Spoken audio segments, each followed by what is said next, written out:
By the way, one of the moments that everybody's talking about from last night, you guys, comedy and what this means is, here's Tony Hinchcliffe, which we've had him on the podcast. By the way, this guy is ridiculously talented. Yeah. He may be the best guy right now when he gets on stage and works the crowd and roasts everybody one by one. He's an insult comic and he's a roast master. God, the way he does it. That's who he is. What he did at the when he roasted Tom Brady, I thought it was amazing. But here's him at the event talking about an island, and I'll let him say it. Go ahead. All right, folks, in this video, we're going to dive into the latest controversy that has the internet buzzing. Tony Hinchcliffe's joke about Puerto Rico during a roast rally hosted by Patrick Bet-David. The left is already up in arms calling it offensive, but is it really, or is it just another case of selective outrage? I'll break down the joke, the reaction, and give you my take from a right-wing perspective. Stick around because we're not just talking jokes, we're talking about comedy, free speech, and why the woke mob needs to take a chill pill. Let's get into it. A lot going on. Like, I don't know if you guys know this, but there's literally a floating island of garbage in the middle of the ocean right now. Yeah. I think it's called Puerto Rico. Okay. All right. Okay. We're getting there. Again, normally I don't follow the national anthem, everybody. Okay. Vinny, comedian. What are your thoughts on this? Okay, well, first of all, I love, and I call it what it is. It's fake outrage from the left. I mean, by the way, we didn't know the timing of it. I didn't watch the whole rally, but going up after the national anthem. Do you guys remember? I'm pretty sure you do, Dennis. Don Rickles does the Ronald Reagan roast, right? No, not necessarily the roast. He spoke in front of everybody. You know what he opened with? Webster, for all the young people that don't know, is a little person actor, a black little person actor from back in the 80s. Can you show the opening of this, Pat? What he says to him at the beginning? Sure. Show this, Rob. Listen to the opening line. I know this is a Republican celebration, but I have the honor of introducing a man who is so democratic, he picks on everybody equally, even a little kid like me. Mr. Don Rickles. What year is this? Oh, man. Vinny, you're not getting, what's he about to say right now? No. Can we play this? Yeah, you can play this. This way dude, he's in front of the president. Okay, watch this. 1985, January 1985. Be funny. And look at the first line that look. You know that racial humor? Look what he says to this little kid. I think he was like 22 years old. First black kid I ever saw that'll definitely never play basketball. Okay, all right. Rob, stop that. First black kid I've seen that'll never play. What event is this at? He opened with that. Well, what event is this? Oh, this is that like 1985 inaugural ceremony for Ronald Reagan. Just became, got it. So this is after the 49 states but he just became the president. This is in front of. You're talking about a different time, though, Vinny. You're talking from 84, 85 to now. You are in the most sensitive season of all time. So let me go back to it. Okay. Yeah. So, Tom, what Tony Hinchcliffe said on stage when he says, an island of, what does he call it? An island of... He said there's a floating island of garbage. Yeah. Oh, it's Puerto Rico. What do you think about it? What do you think about it? Because just so you know, Trump's camp came out afterwards and he said, we don't agree with what he said. I don't know if you have this, Rob, or not. It was to the point that Trump's camp had to respond to it and say, look, that's what he said. We don't agree with him when it comes down to Puerto Rico. Okay. There's a lot of voters for Puerto Rico across the country. For sure. Especially some markets that are, battlegrounds. But Pat, and that's time I'll let you go. But think about it, PBD. They hired an insult comic. You hired a roaster. Sure. People should know that. And mind you, George Lopez over the weekend. This exposes the left's hypocrisy. Lopez can crack jokes about his own culture, but the moment someone from outside that bubble makes a joke, it's labeled racist. They defend the same behavior they attack depending on who's delivering the punchline. It's not about the content, it's about control over speech. If you're okay with Lopez's joke, Hinchfeld's joke should be fair game too. At Kamala's rally said that Mexicans are thieves. So it's not like, oh my God, let's be shocked. Yeah, but the point on that one, they said Mexicans is thieves. He's Mexican. So it's kind of like he's making fun of himself. I got you. But that, again, go ahead, play this clip so people can see it. This is about the wall. Going to build a wall. And George Lopez said, you better build it in one day because if you leave that material out there overnight.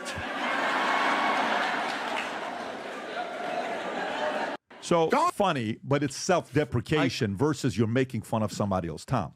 If you're invited as a comedian to an event like this, There's one rule. This is a national campaign rally, and it is you have to go easy and avoid people group stereotypes. You're there to kind of pick on Democrats. See, they don't have a race. Right? You can pick on Democrats. You can do the same thing that when Trump read the jokes. Said, well, but you got to keep the nannies away from Doug. Ooh, that's a nasty one. Yeah. Even he thought that maybe on the edge of that maybe that was there. But if you're a comedian invited to do something like this is not Saturday Night Live. This is a partisan crowd, and you are at a political rally. And being invited as a comedian, first of all, did someone check? I agree with that. And second of all, you got to stay off people groups. You're asking. I agree touch with the you. third rail. I must say, maybe I'm missing something. I don't even know why it's funny. So he doesn't even have the excuse of, well, look, folks, I'm a comedian. It wasn't funny. Nobody in this group laughed when you heard it now. Nobody in the audience laughed. It was or then. Huh? Or when I heard it originally. I said nobody in that audience. Yeah. Exactly. It wasn't funny. It was a gratuitous insult. Insults are fine. It was gratuitous and meaningless. I don't know the man from Adam. Everybody is allowed a mistake, but we at least have to call it out. I think the Trump camp is probably having a second thoughts of why they invited Tony Hinchcliffe to do a little comedy roast. But here's what I know about comedy. I want to know what he said 20 to 30 seconds prior to that. Because if I know anything about the media, they probably cut half the joke out, left that part in, whip it up, oh my God, and then they're going to play a clip like the hurricane in Puerto Rico 8 years ago when Trump's doing LeBron jump shots with paper towels. And Tony Hinchcliffe said this. This is not Trump. This is not the Trump campaign. This has nothing to do with anything. All the media has is racist, Nazi, crazy, whatever. So they're trying to see what sticks, but nothing's sticking. And Tony Hinchcliffe, great comedian. This one failed. But I'd like to see what he said before this. Is this the whole thing? You have that? It is. Yep. I'm looking for 30 seconds before. Okay. Go ahead. Let's see what he says. Play the clip. Free speech is under attack, people. I host a speech is show, under and attack. each Here we week go. I get updates what words we're allowed to use and not use anymore. It's happening right now the past few years. It's a real thing. And, used to be able to tell people to Google stuff. My mom's a boomer in the state of Ohio, and there's no convincing her of anything. She's eating the cats. She's eating the dogs. They're eating the pets up there. All right, that's a Haitian joke. He's going there, absolutely wild times. It really, really is. And, there's a lot going on. Like, I don't know if you guys know this, but there's literally a floating island of garbage in the middle of the ocean right now. The joke. So he's already doing kind of Puerto racist, Rico. Funny jokes. Listen, the whole thing with comedy. Let it keep going. Oh, sure, Let it keep yeah. going. Look, I just want to know what he says next. Well, it's the same thing. Okay, all right. He says Hang on. We're getting there. Now, again, normally I don't follow the national anthem, everybody. This isn't exactly a perfect comedy setup. There's some people here. All right, very good. I like it. I have other policies that I think it should be implemented as well. Like me personally, I think football should be all year round. Yeah, it's okay. So my thoughts on this, on what he's doing. First of all, let's go through, if I'm his manager, okay? Hinchcliffe's? Yes. Privately, I'm like, hey, bro, you killed it. Everyone's talking about you. He probably got 3 billion views today. He was the number one trending thing on Twitter. Yeah. All the clips combined with ABC, CBS, NBC, ABC, total views, not 3 billion, but he probably got 2 or 3 billion views today. So as a manager, I'm like, hey, you just increase your daily rate from this to this. Okay, good. And the show's okay.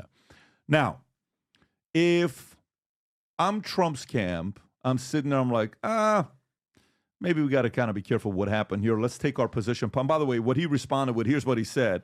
He says, I love Puerto Rico. I always vacation there. I made fun of everyone, the whole set. I'm a comedian, Tim. Might be a time to change your tampon, is what he said about Tim, right? That was kind of like a comment that he made. But that's how he is. He's going to offend people. So, he said this, responding to them. These people have no sense of humor. While that a vice president candidate would take time out of his busy schedule to analyze a joke taken out of context to make it seem racist. Exactly. I love Puerto Rico on vacation. I made fun of everyone. The whole set. I'm a comedian, Tim. You may change the time. Change your tempo. Look how many views this got. Go to the bottom. See how many views this tweet got. How many? 40. 40. One tweet. 40 million views. Okay. So, however, this is going to be gone tomorrow and moving on. The question really becomes, the undecided Puerto Rican voters, are they going to say, that's it?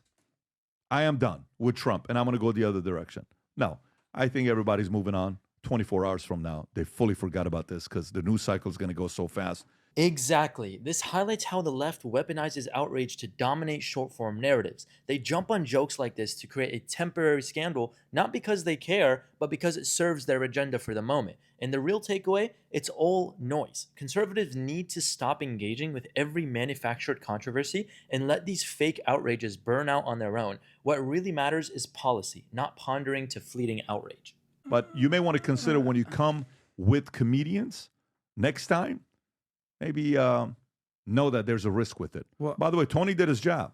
Period. If Tony did his job. Tony, you took the risk. Why are you bringing me as a comedian? Are you kidding me? I'm a comedian. Yeah. I'm going to come and talk shit. Question is, should the camp, does the responsibility of this go on the camp that risk bringing Tony up? I think so, because you know what you're asking for. You can't hire strippers and then get mad that they took their clothes off. This is spot on. If you hire an insult comic like Tony Hinchcliffe, you should expect brutal jokes, not some safe punchlines. Conservatives understand that humor can be harsh, and that's the point. Trying to sanitize these comedy, and especially at a political rally, shows the left's obsession with controlling the narrative. Comedy is supposed to push limits, and if you can't handle the heat, then don't invite the roaster. If we're going to be honest with each other, you can't be like, what are you doing? I agree. Hey, not the fun. They're called poll workers. Yeah, these days. and I'm with Dennis. It didn't hit. The joke obviously didn't hit. But with comedians, and I don't think the administration would be like, hey, listen, we need to see your set list. What do you, like when I perform in front of PHP, I'm not going up there doing any vulgar anything. There's families in there. You know, this is a whole different situation. Well, you heard that the Puerto Rico, I mean, since this happened, J-Lo, Bad Bunny, I think Daddy Yankee, a couple other big, Ricky Martin, they basically came out and they're like, yeah, we support, they came out, they all came out, well, Ricky's been out. They came out and they supported Kamala Harris. Newsflash, they were going to support her anyway. Yeah, exactly. And this is just a perfect moment. But then there was this Puerto Rican girl out there who was at the rally. Did you see this clip? She's kind of got like a Rosie Perez thing going on. She goes, let me tell you something about Puerto Rico. And the garbage, it piles up all the time. This has nothing to do. It's actually like the ocean in the currents. You should start explaining. And she's like, garbage is here. It's actually here. Can we help us with the garbage? I don't know if this is her, but the point is, she's saying like, yo, that's actually bringing attention to picking up so we don't have recycling. We don't have things going on. It's like, you're so stupid, Billy, type of thing. But the regardless thing is, this is not going to move the needle. No, racist, Nazi, Puerto Rican floating islands. Trump's got this thing kind of locked in. Tony Hinchcliffe, 2 to 3 billion views. Working out well Tony, for him. You got winning as a manager. Tony, you have a lot of Puerto Rican friends, no? From PHP. Have they said anything? No, they don't give a shit. Nobody Matter cares. of fact, I'm going to tell you. Yeah.